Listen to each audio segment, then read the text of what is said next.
Madelaine Weiss, welcome to the Human Capital Innovations Podcast. My pleasure to be here. Thank you for having me. Yeah, it's great to have you back. We had the chance to chat maybe, when was that? A couple months ago. And we had a really nice talk about stress and dealing with stress and anxiety in the workplace. Today, we're going to shift gears a little bit and talk more about virtual and hybrid work. So I like the way you framed it as we were preparing for this episode, not just what, why, how, and with whom, but where we work as well. So that's going to be the focus of our conversations today. As we get started, I wanted to share Madelaine's bio with everyone. Madelaine Claire Weiss is a Harvard-trained licensed psychotherapist, mindset expert, and board-certified executive career life coach who helps people master their minds so they can maintain and enjoy satisfaction and success in all areas of their lives. She is a co-author in the Handbook of Stressful Transitions Across the Lifespan and author of the new release, Getting to Great, 5-Step Strategy for Work and Life. Madelaine is a former group mental health practice administrative director, a corporate chief organizational development officer, and associate director of the anatomical gift program at Harvard Medical School, where she spoke before the Joint Committee on the Status of Women. As a corporate trainer, Madelaine designed and delivered programs for such diverse organizations as Harvard Medical School, Legal Services Corporation, and AARP. She has been featured on NBC, Bold TV, Fox TV, appears frequently as a podcast guest expert, including Major, Lindsay, and Africa's Erasing the Stigma, has written for Thrive Global, Authority Magazine's Editors List, UpJourney, My Perfect Financial Advisor, and conducted webinars for such organizations as the American Bar Association, the Harvard Law School Association, etc. Madelaine is a chapter co-author in the Handbook of Stressful Transitions Across the Lifespan. I could go on and on and on. So many wonderful accomplishments and such a rich career. It's really a pleasure to have you back on the podcast today. Before we launch into our conversation about the where of work, is there anything else about yourself, your background, your personal context you'd like to share? Yeah. I would just want to say I love my work. People, when they come to me, they don't necessarily believe that they can have a great life. They just want some of the pain to go away. And lo and behold, with this re-engineered 5-step strategy, it's just such a privilege and a pleasure to be a part of the journey that actually gets them to their smile. And I just get a really big kick out of that. So, yeah. Yeah, there is something special about being able to help people and seeing the transition as people start to grow into themselves and find their own power and their own happiness and their own authenticity. All of those things, I think, just to drive satisfaction, fulfillment in life, which usually translates over into more successful careers and other things like that. So it's really a wonderful thing. Thank you for all the good work you do. And before we really launch into the main topic for today, talking about where we work and not just the what, the why, the how, and the whom. Can you tell us just a little bit about your book, Getting to Great, the 5-Step Strategy for Work and Life? Yeah, so at some point I asked myself, so what is it that's working for all these people? First of all, the clients are also different one from the other in age, ethnicity, occupation, gender, you name it. And also, as you can see, my background is kind of varied. So there's all this stuff in the toolkit, and then there are all these people who are also different. And I thought, okay, what is the common denominator here? So I kind of laid everything out and took a good look at everybody and their own trajectories and noticed that they all went through this 5-step process to get from where they were to where they more wanted to be. So I thought, well, I have to put that in a bottle. So this is the bottle. And Excellent. And just really quickly for listeners, if you can just outline The GREAT, the GREAT 5 steps. What are those? Okay, so let me start with the first line of the book, which is, because that's going to frame our conversation about the where also. A great life depends on a great fit between who we are and the environments in which we work and live. So the G stands for, you can only imagine my delight when I noticed that the acronym GREAT actually captured the 5 steps.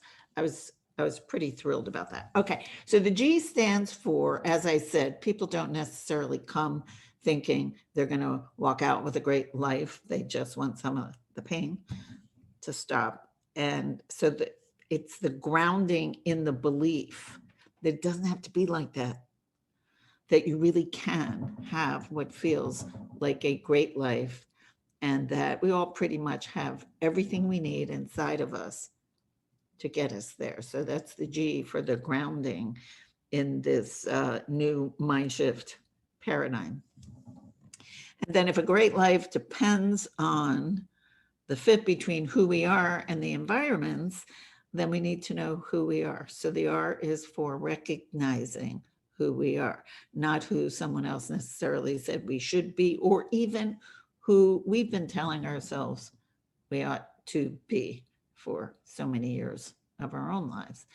And then once we have that more under our belt, a better sense of who we are, then E is for we go exploring.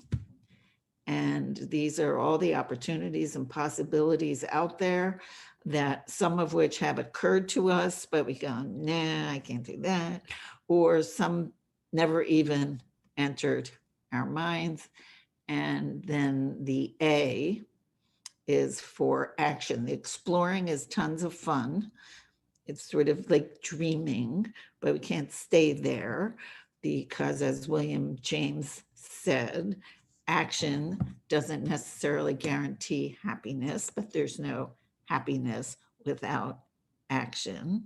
The mind is smart enough to figure out when you're just dreaming and not doing. And then the T, GREAT, is for tackling the normal, natural, expectable, predictable resistance to change.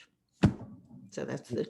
Yeah, wonderful, wonderful. And we'll refer to this at the end of the episode, but I do encourage listeners to check out the book. Some really great framings and some ideas there that I think will be really helpful to you. All right, so you already teased a little bit the where element of work and connecting that to alignment, right? So let's dive into that a little bit more and expand on that idea. So there's probably a lot of different things we can talk about when we talk about where we work. It's all the rage right now. People are talking about, physical workspaces versus virtual work, hybrid work. So there's like the physical kind of workspace, that where.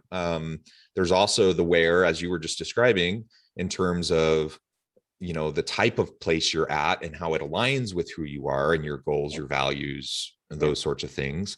Unpack that a little bit more for us. And what should we be focusing on as we're thinking about the where? Right. So when we say the fit between who we are and the environments, well, the environments are internal. So it's the space or maybe noise in the head. So that's the internal environment. And then there are the external environments, which include things like the profession or industry that we might be in, and then who we come in contact with and the kind of work that we do. But what I was thinking was that not enough until now has been made of the physical space, the actual physical space. And yet we have known since at least Darwin, he was very much about the physical space, that the world belonged to those who were best adapted to the physical space. So that's kind of as true now as it was then. And it's only now because of COVID, really getting on our radar screens. Yeah, so let's talk more about that. The value of being together in a physical location, a corporate office, whatever, versus, what many people have been doing the last 18 months, which is predominantly virtual work. And now as we're starting to, well, I say we're starting to come out of the pandemic, but there's been another spike in many parts of the country. So we're not out of the woods yet, but Yeah. more people are getting vaccinated. It seems like it's starting to go into the rearview mirror at least a little bit, at least we hope. And so more and more people are talking about coupling the pros and cons of virtual versus physical workplace work, Mhm. into some sort of a hybrid model where some people are at work, some people are at home. Sometimes they swap. You can do a little bit in both places. What do you see as the real benefits and the drawbacks from any of those types of approaches? Okay, so environmental and evolutionary psychologists tell us that we humans actually yearn for the lush grasslands of the savannah. And so I think that explains the last in office job that I had. They had turned a broom closet into my office, and it was painted and had new shelves and equipment and all that kind of. It was really small and had no actual window. The first thing I did, without even thinking, just the first thing I did, I went over to the Harvard Coop and bought myself a picture of a park bench in a garden and put that up on the wall. And there are lots of studies that suggest that nature, even just taking a walk, is really good to reduce stress. It's good for your blood pressure, and so on. About 400,000 years ago or so, we figured out fire, and we didn't have to roam around the grasslands quite as much. So we could be more semi-permanent. And this is on the way to here and now, so I'm getting there. So people could stay semi-permanent and actually stay inside and build huts for shelter from animals and weather and other kinds of unfriendly neighbors or whatever. But then we also began to build community in-house kinds of structures where we could make tools and we could hold meetings to make decisions that affected us all as these communities got larger and larger.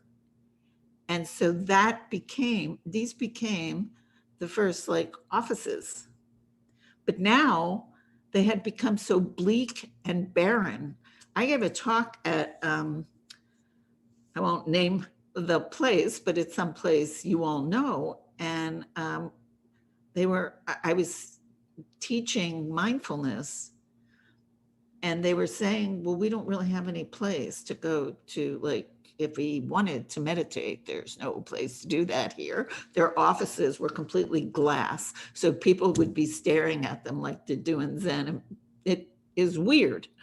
And so the offices are not really conducive to any of the kinds of things that would restore us. So Yeah. So as we think about that today, we have different office arrangements. We have cubicle farms where you just, as far as the eye can see in this big open room, there's cubicles all over. You have environments where you have offices, but they're transparent, literally like glass offices. I've been in that environment too. I'm not a big fan. There's open offices where there's not even cubicles. It's just like big open space, and there's like shared workstations, right? And then you have more traditional offices where people have a door. So when we're talking about the physical office space, there's all these variations, and each of them have their own pros and cons. And now we have home.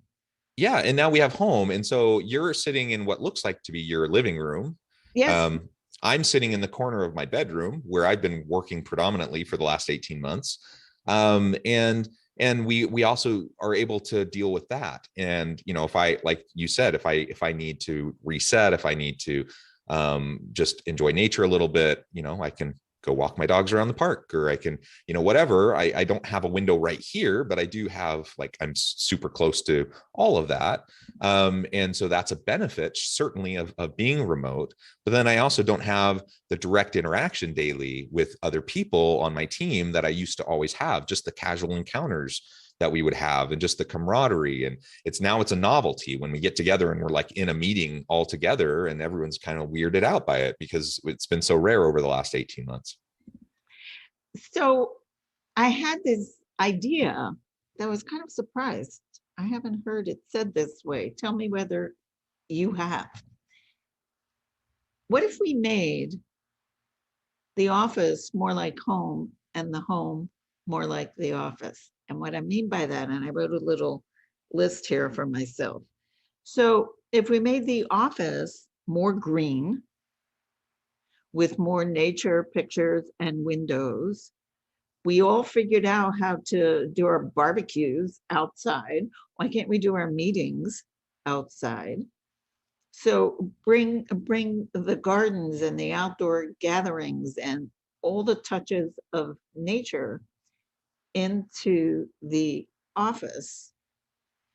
And then at home, I was thinking, well, why not make those spaces? I can't tell you how many people have shown up with their unmade bed in the background, and they're sitting there like this. I'm like, okay, sit up, because I'm not working with you like that. I remember one of my first virtual clients was vegging on his sofa for our first appointment. He said, "This is so great. I don't even have to get up." I said, actually, you do. This is work. So we have to create the sense of this is work in the home, more like we have it in the office. Yet we have to bring, I think, all the things that are so nourishing from the home into the office. So, Yeah, and I think back to the early days of the pandemic when we had, many people had just moved to virtual work, and so you're trying to juggle, like me and my wife, we both work, we're working from home, and we have 6 kids who are doing school from home, and like juggling all of that, and it was a little chaotic, and everyone's trying to figure it out. But over time we got more comfortable with it. We did figure it out. And for the longest time, maybe because I was overly optimistic, I thought we'd get back to the normal quicker and back to the office. And so I just had my laptop, and I was just working off my laptop for probably 3-4 months. And then finally one day I just decided, you know what, I need like an actual workstation, not just sitting at the kitchen table with my laptop. And I went out and I bought extra monitors.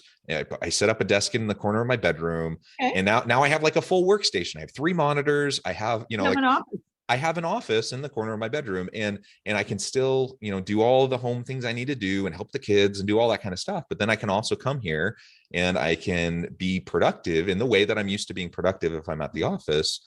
That doesn't mean I don't still, sometimes take the laptop out to the back deck and, look, we have a nice view. So sometimes I work out on the back deck, or, sometimes I go lay on the beanbag while I'm on my laptop, just doing stuff that it's not a big deal. Right. So sometimes we can do those sorts of things, but also just having a dedicated space really does help when you're in a more virtual kind of an environment. And just, I'm wearing a t-shirt right now. I'm not like super, I'm actually very casual. I'm not like super dressed up or anything. But I can still function in a professional way, and I'm not sloppy. I showered this morning. I got up, I ate breakfast. For doing that. Yeah, I got up, I ate breakfast, I showered, I got ready for work just like I normally would have. And so when we go through those types of rituals and those types of motions, that it's helpful even if we're at home.